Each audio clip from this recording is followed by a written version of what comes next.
Video பார்க்க போகிறோன்னா, நேற்று பார்த்தீங்கன்னா 2026ல் எப்படி வந்து ஆடு வளர்ப்பில் வந்து என்னென்னலாம் மாறுதல் வரப்போகுது அப்படி சொல்லிட்டு பார்த்தோம். இன்றைக்கி பார்த்திங்கன்னா 2026 இந்த வருஷத்தில் 20 ஆடு வச்சு எப்படி மாதம் 50,000 வருமானம் பெறுறது அப்படின்னு சொல்கிறது தான் இந்த வீடியோ. ஃபுல்லாக பாருங்கள், அப்படின்னா தான் உங்களுக்கு இந்த வீடியோ என்னன்னு சொல்லிட்டு புரியும். இப்போ முந்தைய வீடியோவில் என்னென்னா 2026 அதோட எதிர்காலம், அப்புறம் அட்வான்ஸ்டு ஸ்ட்ராட்டஜி எல்லாமே நம்ம பார்த்தோம். ஆனால் இந்த வீடியோவில் பார்த்திங்கன்னா மாதம் 50,000 வருமானம் எப்படி வந்து பெறுறது, அதோட முழுமையான வீடியோ கணக்கோட நடைமுறையில் பார்க்க போகிறோம். இது ஒரு தியரி கிடையாது, இது ப்ராக்டிக்கல் இன்கம் மாடல் தான். ஓகேங்களா? ஃபஸ்ட்டு முதல்ல 20 ஆடு வாங்கும்போது சரியான ரேஷியோ வந்து ரொம்ப முக்கியம். என்னென்னா 18 பெண் ஆடுகள் 2 கிடாய்கள், இதுதான் நம்மளுக்கு சரியான பிளான். ஏன் ஃபீமேல் அதிகம்னா அந்த பெண் ஆடுகளில் தான் நம்மளுக்கு வந்து ஒரு லாபம் தரக்கூடிய ஒரு சோர்ஸ். ஒரு பெண் ஆடு பார்த்திங்கன்னா வருஷத்துக்கு ரெண்டு முறை குட்டி போடும். ஒரு பெண்ணாடு 2 குட்டி போட்டுச்சுன்னா 18 பெண்ணாடு 36 குட்டி போடும் ஒரு வருஷத்தில். இதுதான் நம்மளோட மெயின் லாபம்னு கூட சொல்லலாம்.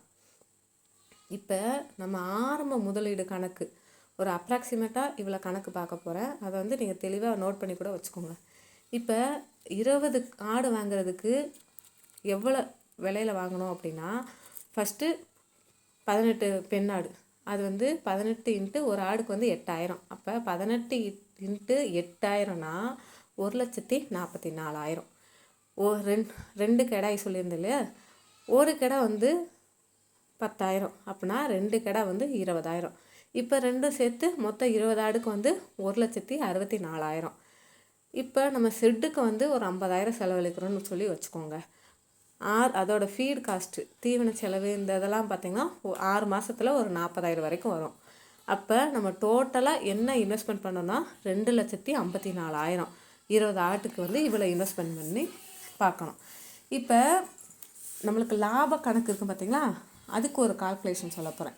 இப்போ 18 பெண்ணாடுகளில் 36 குட்டி ஆடு வளருதுன்னு வச்சுக்கோங்களேன். ஒரு குட்டி ஆட்டோட விலை 5 மாதம் 6 மாதம் குட்டியில் 6,000 மினிமம். அதை நம்ம வளரதை பொறுத்து, அதை எடையை பொறுத்து இன்னும் விலை கூடுறதுக்கு வாய்ப்பு இருக்குது. இப்போ 36 ஆடு குட்டி ஆடு இன்ட்டு 6,000 போட்டால் 2,16,000. ஓகேங்களா? இப்போ வந்து செலவு, இப்போ வந்து தீவனத்துக்கு வந்து 80,000, அப்புறம் வந்து இந்த மெடிசன் மருத்துவ செலவு வந்து ஒரு 10,000. அப்போ மொத்தமாக எவ்வளவு? 90,000. அப்போ மொத்தம் அந்த வருஷத்துக்கு 2,16,000 மைனஸ் ஒரு 90,000னா மீதி எவ்வளோ இருக்கும்? 1,26,000. இப்போ இந்த 1,26,000த்தில் மாதம் ஆவரேஜாக 10,500. இது வந்து பேசிக் இன்கம் மட்டும்தான். இப்போ அட்வான்ஸ்டாக நம்ம மாடல் வந்து ஃபாலோ செஞ்சோம்னா நம்மளோட இன்கம், அதாவது லாபம் வந்து டபுள் ஆகிறதுக்கு வாய்ப்பு இருக்குது. இப்போ சீக்ரெட் ஒன்று என்னதுன்னா, ரகசியமான ஒன்று இதுனா, வெயிட் வந்து அதிகரிக்கணும். ஓகேங்களா? நல்ல தீவனம் கொடுத்தா தான் அதோட அந்த விற்கிற விலையும் கூட இருக்கும். இப்போ 6,000லேருந்து 9,000 வந்து ஆகிறதுக்கு வாய்ப்பு இருக்குது. இப்போ 36 இன்ட்டு 9,000னா 3,24,000 வரும். அப்போ ப்ராஃபிட் எவ்வளவு? 3,24,000 மைனஸ் நம்ம ஏற்கனவே தீவன செலவு போட்டிருந்தோம் இல்லையா, தீவனத்துக்கும் மெடிசனுக்கும், அது ஒரு 90,000 கழிச்சுக்கோங்க. அப்போ 2,34,000 வரும். இப்போ மந்த்லி இன்கம்னு பார்த்தா 19,500. அதே இது ரெண்டாவது ரகசியம் என்னென்னா, இப்போ நல்ல சினையாடை இருக்குது பார்த்தீங்களா, நல்ல குவாலிட்டியான நல்ல தரமான ஆடாக இருந்துச்சுன்னு வச்சுக்கோங்களேன், 12,000லேருந்து 20,000 வரைக்கும் போகிறதுக்கு வாய்ப்பு இருக்குது. அப்போ 10 அந்த சினையாடு இருந்துச்சுன்னா சேல் செஞ்சோம்னா 15,000 இன்ட்டு 10, அப்போ 1,50,000. இது வந்து எக்ஸ்ட்ரா இன்கம். ஓகேங்களா? ஃபஸ்ட்டு குட்டியை விற்றா இவ்வளவு, அதுக்கடுத்த ஸ்டேஜில் இருக்க ஆடை விற்றா இவ்வளவு, அதுக்கடுத்து சினையாட்டை விற்றா இவ்வளோ இன்கம் வந்து வரும். இப்போ டைரெக்டாக நம்ம வந்து போய் விற்கிறோம் இல்லையா, அதாவது வியாபாரிகள்கிட்ட விற்காமல் நம்ம போய் நேராக சந்தையில் விற்கிறதோ, இல்லாட்டினா வேறு யாராவது வாங்குகிறாங்க நம்மகிட்ட வாங்கிட்டு போகிறாங்க பண்ணையாளர்கள் அப்படின்னா, நம்ம அவங்ககிட்ட விற்கும்போது நல்ல ஒரு லாபம் வந்து கிடைக்கும். இப்போ மிடில் மேன் வந்து அதாவது வியாபாரிகள் வந்து ஒரு ப்ரைஸ் வச்சுருப்பாங்க, ஒரு 7,000ன்னு சொல்லிட்டு வச்சுக்கோங்க. டைரெக்டாக கஸ்டமர்கிட்ட நம்ம விற்கும்போது ஒரு 10,000 கூட அதை சேல் பண்ணலாம். அப்போ நம்மளுக்கு ப்ராஃபிட் வந்து எவ்வளோ கிடைக்கும், லாபம் வந்து 3,000 ஒரு ஆட்டுக்கு வந்து கிடைக்கும். இது வந்து யாருக்கு வந்து செட் ஆகும்னா, நிறைய ஆடு வச்சுருப்பாங்க, 100 ஆடு 200 ஆடு அப்படி இருக்கவங்களாம் இந்த மாதிரி தான் நெட் ப்ராஃபிட் பார்த்துட்ருக்காங்க. இப்போ தீவன செலவை வந்து கம்மி செய்கிறதுக்கு நம்ம வந்து நம்ம நிலத்துலையே வந்து பசுந்தீவனம்லாம் வந்து இது பண்ணலாம். அதே மாதிரி நம்ம வீட்டில் இருக்க அந்த மீதி இருக்க அந்த காய்கறி வேஸ்ட்டு இதெல்லாம் இருக்கும் பார்த்திங்களா, அதெல்லாம் வந்து யூஸ் பண்ணலாம். அதே மாதிரி வேப்பிலை அந்த இதெல்லாம் நம்ம போடுவோம் இல்லையா, அதெல்லாம் வந்து நம்மளுக்கு ரொம்ப செலவெல்லாம் ஆகாது. அதெல்லாம் வந்து இதனால் என்னென்னா 40% செலவு வந்து குறையும்.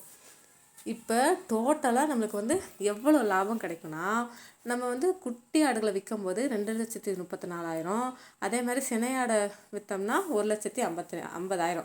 அப்போ மொத்தம் எவ்வளவு, 3,84,000. இப்போ நம்மளுக்கு வந்து எக்ஸ்பென்ஸு இதுக்கான செலவு மட்டும் பார்த்திங்கன்னா 1,20,000.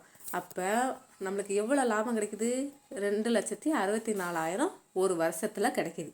இதோட மந்த்லி மாதம் வருமானம்னு பார்த்திங்கன்னா 22,000 பேசிக். இதுதான் நம்ம வந்து கொஞ்சம் கொஞ்சமாக இன்க்ரீஸ் பண்ணி நம்ம லாபம் பார்க்குறது. இப்போ 50 ஆடுன்னு பார்க்கும்போது 50,000 வந்து மாதத்துக்கு கண்டிப்பாக பார்க்கலாம். இது வந்து 2026 ஆடுகளுக்கான அந்த டிமாண்ட் வந்து இன்னும் அதிகமாகிறதுக்கு வாய்ப்பு இருக்குது. எதனால் அப்படின்னு கேட்டிங்கன்னா, ஏன்னா மக்கள் தொகை வந்து இன்னும் அதிகமாகிக்கிட்டு தான் போகுது. அதனாலேயோ அதே மாதிரி நம்ம ஆரோக்கியமான உணவு எடுத்துக்கணும்னு சொல்கிறோம் இல்லையா, நம்மளுக்கு கோழி அந்த இறைச்சியை விட ஆட்டு இறைச்சியில் பார்த்திங்கன்னா ஒவ்வொரு இதுலேயுமே ஒவ்வொரு பெனிஃபிட் இருக்குது. இப்போ அதெல்லாம் பார்த்திங்கன்னா அந்த சுவரொட்டி, அந்த தலை அதாவது குழந்தைங்களுக்கு வந்து தலை நிற்கலைன்னா அம்மா வந்து தலையை அந்த இது சாப்பிட்டாங்கன்னா அது இது பண்ணும். அதே மாதிரி ரத்தம் இல்லைன்னா அந்த சுவரொட்டி சாப்பிட்டா ரத்தம் ஊறும். அந்த மாதிரிலாம் நிறையா இருக்குது பார்த்திங்களா, அந்த மாதிரிலாம் இருக்குது. அதே மாதிரி வெளிநாடுகளுக்கு வந்து அந்த இறைச்சி எக்ஸ்போர்ட் பண்ணுறதுக்கும் நிறைய வாய்ப்புகள் இருக்குது. இதெல்லாம் என்ன பார்த்திங்கன்னா நம்ம எதிர்காலத்துக்கு ஒரு நல்ல வாய்ப்புன்னு கூட சொல்லலாம். இதெல்லாம் வந்து நீங்கள் ஃபாலோ பண்ணிங்களா கண்டிப்பாக உங்களுக்கு வந்து கண்டிப்பாக 50,000 வரதுக்கு பாசிபிள் தான்.